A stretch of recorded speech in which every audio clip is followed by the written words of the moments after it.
ஏன் நீங்க 2 பேரும் சேர்ந்து பண்ண பாவம்லாம் பத்தலையா?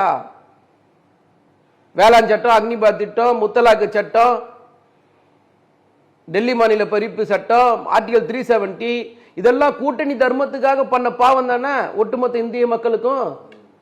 சிஏஏ, என்ஆர்சி, என்பிஆர் சட்டத்தை கொண்டு வரும்போது நீங்க ஆதரிச்ச ஆள் தானே சார் இந்த எடப்பாடி பழனிசாமி.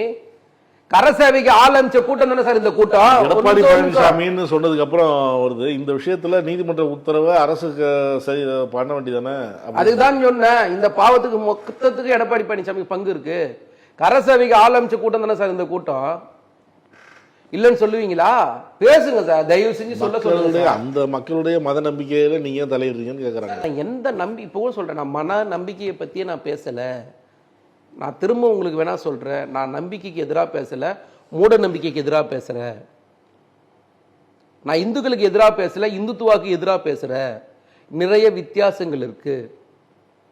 சுவாமி விவேகானந்தரை விட வள்ளலாரை விட நீங்க எல்லாம் பெரிய ஞானிகள் கிடையாது. காலத்திற்கு ஏற்ற மாதிரி மாறணும்னு சொல்லி கண்ணன் சொல்றாரு சார் கீதையில.